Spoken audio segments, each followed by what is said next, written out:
Opa galera, beleza? Aqui quem está falando com vocês é o Gustavo em mais um vídeo no canal Cruzeiro News. Bom, no vídeo de hoje eu vou responder aqui algumas perguntas, que vocês me mandaram. Todo domingo de manhã eu faço esse vídeo aqui para vocês, respondendo algumas perguntas que vocês me mandaram no meu último vídeo, Seja assim, de notícias de mercado da bola, análise de desempenho, enfim, onde está determinado jogador que eu quero trazer aqui para vocês nesse vídeo de hoje. Tenho certeza que algum dos tópicos, você vai gostar.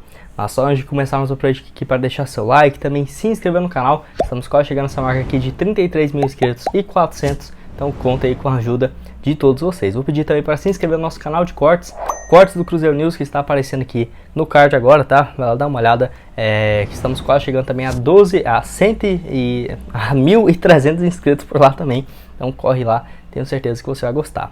Enfim, o salve de hoje não vai ter, até porque eu vou mandar o salve apenas para as pessoas que comentaram, tá? Então deixa aqui embaixo nos comentários a sua pergunta e de onde você é, o seu nome, porque eu vou mandar um salve, vou selecionar a sua pergunta, vou mandar um salve no próximo vídeo, no caso, no próximo domingo, na semana que vem. Bom, a primeira pergunta é do Lucas, ele que é lá de Montes Claros, Minas Gerais. Muito obrigado aí, Lucas, um abraço para você. Ele perguntou o seguinte: o Dudu foi a maior revelação do Cruzeiro nos últimos 10 anos? Enfim, valeu demais aí, Lucas.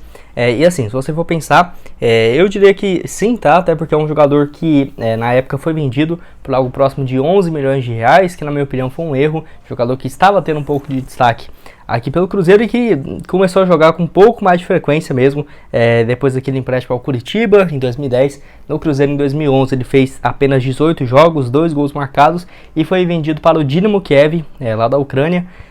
Por lá também ficou 3 temporadas, ele fazia em média 15 jogos, 1 gol marcado. Não tinha ritmo de jogo por lá e depois disso voltou em cenário nacional para o Grêmio em 2014, se destacou um pouco e foi para o Palmeiras em 2015, onde naquela época, naquela temporada fez 55 jogos com 16 gols e 14 assistências, se destacou demais e desde então tem tido muito sucesso pelo Palmeiras, até em alguns jogos decisivos contra o próprio Cruzeiro.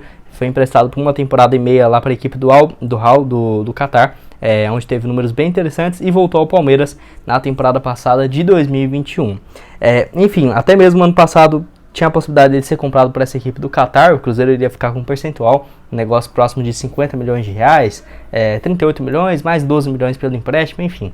Acabou que não teve esse negócio e o Cruzeiro não ficou com um mecanismo de solidariedade. Mas na minha opinião, se for comparar com os jogadores que surgiram aqui nesse mesmo período, tem alguns bons nomes, como por exemplo o Lucas Silva, que eu acho um baita jogador, foi vendido para o Real Madrid. Mas realmente se for pegar o que está mais em alta, eu diria que sim, o Dudu tem esse potencial de ser o maior dessa última década, de 2010 para cá, quando ele foi vendido em 2011 por 11 milhões de reais. Enfim, quero que você deixe aqui embaixo nos comentários se você concorda, discorda, acha que tem algum outro jogador que poderia, brigar aí por esse ranking aí de maior revelação do Cruzeiro nesses últimos anos. Tem alguns outros nomes, como por exemplo o Bruno Viana, que foi vendido ao futebol europeu, teve passagens pelo Mônaco, pelo Braga de Portugal muito bem, pelo Olympiacos da Grécia, foi jogar no Flamengo ano passado, mas realmente poucas opções. Eu acho que essa próxima geração de 2020 para cá vai ter muito mais jogadores assim com um potencial gigantesco, pensando a curto prazo.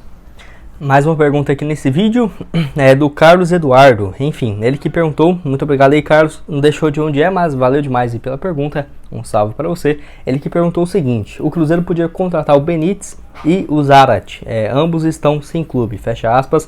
Enfim, no caso o Benítez, que ele ainda tem contrato com o Grêmio, mas o Grêmio não faria muito esforço para não contar com o jogador, porque é um atleta que não tem atuado com muita frequência. É claro que ele está emprestado pelo Independiente da Argentina, um clube que, assim, se o Cruzeiro quisesse contar com ele, teria que pagar uma compensação financeira, acho que pelo menos ali uns 3, 4 milhões de reais na temporada. E pelo Grêmio eu até esperava que ele teria um destaque, ainda mais agora jogando na Série B, mas até aqui números bem baixos, 8 partidas e 1 assistência. Ele que se destacou bastante, destacou um pouco, pelo Vasco em 2020, quando estava na Série A, emprestado pelo Independiente da Argentina, fez 33 jogos, 3 gols marcados e 3 assistências. Atuou como meio ofensivo, poderia ser aquele camisa 10, igual o Pedro Lourenço estava falando. Eu aceitaria tranquilamente aqui no Cruzeiro. Eu acho que é um jogador apenas 27 anos de idade, poderia ser sem dúvidas uma baita contratação, tá? Ele que pelo São Paulo ano passado teve momentos de altos e baixas, pelo São Paulo em 2021, com 6 assistências, 4 gols em 42 partidas, jogador que jogou muito tempo no Independiente da Argentina, onde ele foi revelado. Acho que poderia ser uma boa opção sim para o Cruzeiro. Não seria fácil, até porque ele ainda tem contrato de empréstimo com o Grêmio até o final da temporada, e se o Cruzeiro quisesse, teria que meio que pegar esse empréstimo do Grêmio, pagar uma compensação financeira e ainda assumir o salário do jogador, que não deve ser menos do que 300 mil por mês, tá? Então seria uma contratação bem cara, teria que ser avaliado se compensaria, né, para ser realmente um camisa 10 da Raposa. Enfim, e o outro que ele comentou aqui foi a respeito do Mauro Zarat, ele que eu já falei aqui para vocês na última semana, tem um atacante de 35 anos de idade, que jogou no América na última temporada, e eu acho um bom jogador, mas por conta da idade, não sei se seria uma boa opção para o Cruzeiro. Ele que ano passado no América na reta final da Série A, até que foi bem, jogou algumas partidas bem, não tem números bons. 16 jogos, mas apenas 2 assistências e 1 gol marcado. Acabou o contrato com a América, não renovou, foi jogar no Juventude, no estadual, fez 3 partidas, 1 gol marcado, mas por problemas pessoais ele resolveu ir para a Argentina, mas até agora não acertou nenhum time, né, para a temporada de 2022. Ele que enfrentou o Cruzeiro na Libertadores de 2018, 2019, quando aquele lance lá do Dedé expulso na Bomboneira e tudo mais, foi a melhor temporada dele recente, 44 partidas com 14 gols marcados e 9 assistências, jogador que eu lembro muito bem, né, no FIFA, no PES, que ele jogava pela Fiorentina, pelo West Ham, pelo Watford, jogou também muito bem pelo Fluminense lá na temporada de 2000 e ficou meio temporada lá de 2013, né, pelo Fluminense, antes de ir, no caso, para o futebol europeu, para o QPR. Enfim, deixa aqui a sua opinião nos comentários, o que você acha a respeito do atacante veterano, né, de 35 anos de idade. Mais uma pergunta nesse vídeo, que é a respeito do Hernan Barcos, onde a pessoa não deixou o nome dela, tá, enfim. Perguntou o seguinte: onde está o Hernan Barcos? Enfim, um atacante argentino, né, que surgiu, no caso aqui no futebol brasileiro, já teve passagens pelo Grêmio, pelo Palmeiras, e que pelo Cruzeiro teve uma curta passagem, mas bem marcante, justamente por conta do título da Copa do Brasil em 2018. Enfim, atacante que hoje já tem 38 anos de idade. Se você pensar que ele está com números ruins, você está muito enganado, tá? Ele que atualmente joga pelo Alianza Lima, onde na temporada de 2021 o Alianza estava na Série B do Peru, tá? Como é incrível, né? Como que o Alianza Lima foi rebaixado, um exemplo bem parecido com o do Cruzeiro. E na segunda divisão ele fez 29 partidas com 11 gols e 8 assistências, números bem interessantes. E nessa atual temporada jogando inclusive a Libertadores, 11 jogos, 4 gols e 1 assistência. Ele que pelo Cruzeiro em 2018 ficou bem marcado por conta dos gols na Copa do Brasil. Fez 2 contra o Palmeiras, um fora de casa, no caso na Allianz Parque, lá contra o Palmeiras, no jogo da ida, e na volta também no Mineirão, além de ter marcado um gol, né, contra o Atlético Paranaense na fase anterior. Então ficou bem marcado na memória do Cruzeiro, tanto que ele fez 24 partidas, jogou até mais do que eu estava lembrando aqui, mas fez apenas 3 gols e 1 assistência. Enfim, acabou o contrato, foi campeão pelo Cruzeiro, e no ano seguinte, pelo Atlético Nacional na Colômbia, ele já teve números excelentes, com 48 jogos, 15 gols marcados e 6 assistências. É um jogador que realmente, desde quando ele começou a jogar, sempre teve números absurdos, tá?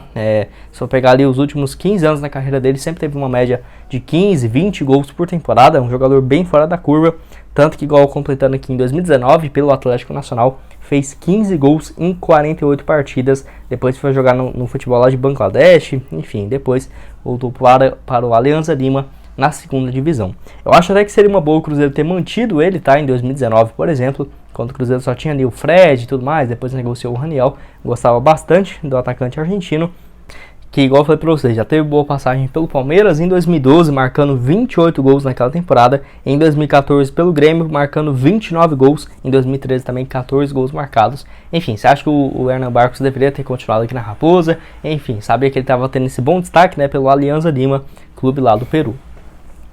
Mais uma pergunta nesse vídeo é a respeito do Alano, onde o Hudson perguntou onde está o ponta Alano que jogou aqui pelo Cruzeiro, fecha aspas. Enfim, o Alano, que realmente há muito tempo que eu não ouvia falar dele, ponta de 27 anos de idade, que assim, teve uma passagem bem curta aqui no Cruzeiro, no caso lá em 2015, quando o técnico, naquela ocasião, Paulo Bento, né, insistia bastante em colocar o ponta para jogar, que naquela ocasião, no início de em 2015 ele já tinha feito uma reta final do ano, disputou 17 jogos, em 2016 fez 19 partidas com 2 gols marcados pelo Cruzeiro, numa época ali que a Raposa penou demais, né, final de 2015, início de 2016. Naquela ocasião ele ainda tinha sido emprestado para o Bahia na reta final do ano, e uma coisa que eu achei bem interessante por parte do seu empresário também, que como naquela ocasião ele tinha apenas 22 anos de idade, ele foi para o futebol, no caso de Portugal, para o Estoril Praia, ficou lá em 2 temporadas, né? O melhor dele em 2017 e 2018, com 30 partidas, 5 gols e uma assistência. Depois jogou mais uma temporada num time chamado Bursaspor, lá da Turquia. Teve desempenho razoável, atuou como ponta direita, ponta esquerda. Depois jogou mais meia temporada numa equipe do Japão, na reta final do ano de 2019. E voltou ao futebol brasileiro em 2020, também emprestado pelo Estoril Praia para o CSA. Eu mesmo nem lembro dessa passagem dele aqui pelo futebol brasileiro, tá? Acho que até chegar a gravar um vídeo naquela época, falando que ele estava voltando para o futebol brasileiro, mas não lembro do Alano com a camisa do CSA. Ele fez 5 gols em 27 jogos. Depois foi para a equipe do Santa Clara na reta final do ano e está por lá até hoje. Santa Clara, primeira divisão de Portugal. Time bem interessante, até porque tem potencial, por exemplo, se o jogador ir bem por lá, ir para um outro time, por exemplo, em cenário europeu. Por lá, somando a essa temporada, e o ano passado fez um total 42 jogos com 3 gols e 5 assistências. E você lembra do ponta Alano? Você acha que caberia aqui no Cruzeiro novamente? Até porque é um jogador que tem boa identificação, né? Porque foi revelado aqui na base e tem apenas 27 anos de idade, o ponta Alano. E a última pergunta desse vídeo, do Matheus Lucas Miranda. Muito obrigado aí, Matheus. Um abraço para você, um salve. Ele que perguntou o seguinte: o Moisés, ex-Palmeiras, seria uma boa pro Cruzeiro? Enfim, eu também já trouxe vídeo aqui falando a respeito do Moisés, tá? Se não me engano, deve ter uns 2 meses, mais ou menos. Jogador que ainda não renovou seu contrato com a equipe lá da China, meia que já tem 34 anos de idade, joga lá no Shandong, no caso, agora mudou o nome, né? Shandong Taishan, acho que é isso. Enfim, ele que deve renovar o vínculo por lá, até foi especulado a sua ida para alguns times aqui no futebol brasileiro, mas praticamente descartado. Eu tenho minhas dúvidas se seria uma boa, porque é um jogador que já tem 34 anos de idade, os números dele lá na última temporada foram bem ruins em 2021, com apenas 1 gol, 3 assistências em 11 jogos. Ele que em 2020 pelo campeonato chinês, 25 partidas, 5 gols, 4 assistências. Lá tem uma média de jogos por temporada no máximo, 30 jogos por ano. Então realmente uma média bem abaixo, né, do que aqui no futebol brasileiro. Como por exemplo, alguns jogadores do Cruzeiro já chegando a 23 jogos no ano, né? Então bem diferente. É ele que já teve boas passagens pelo Palmeiras, pela Portuguesa, pelo América Mineiro. Enfim, jogou também 3 temporadas no futebol da Ucrânia, no caso da Croácia. Eu acho um bom jogador, mas assim, para voltar para o Cruzeiro agora em pleno 2022, não sei se compensaria, porque ele também é muito bem pago lá no futebol chinês, tem vencimentos altíssimos, bem maiores do que ele ganhava no Palmeiras, onde ficou de 2016 até o início de 2019, somando ali as temporadas pelo Palmeiras, teve médias interessantes, em média fazia 35 partidas, 3 gols, 6 assistências, ficou uma época ali como titular, outra como reserva, antes de deixar o Palmeiras, né, para o Shandong Luneng, lá no meio da temporada de 2019. Bom, esse foi o vídeo, espero que tenham gostado. Um vídeo aqui mais descontraído, né? Respondendo aqui umas perguntas para vocês, que eu sei que vocês gostam bastante. Quero que você deixe aqui embaixo nos comentários sobre analisar algum jogador do elenco do Cruzeiro, enfim, o que é uma preferência minha, opções de contratações, onde está tal jogador, deixa aqui nos comentários. E também sua cidade, o seu nome, porque se eu for escolher a sua pergunta, eu vou mandar um salve para você, né? No próximo vídeo, na próxima semana, no domingo, tá bom? Aproveite também para deixar seu like, se inscrever no canal. Aqui na tela final eu vou deixar aqui esse vídeo onde eu falo a respeito do Daverson. Será que ele poderia ser uma boa opção para o Cruzeiro? E também um vídeo que eu fiz respondendo as perguntas de vocês na semana anterior. Vai lá dar uma olhada nesse vídeo, fala sobre alguns assuntos, como por exemplo do Marinho, falo também do Diogo Barbosa. Vai lá dar uma olhada, tenho certeza que você vai gostar. Muito obrigado a todos por terem assistido até aqui e até mais, valeu!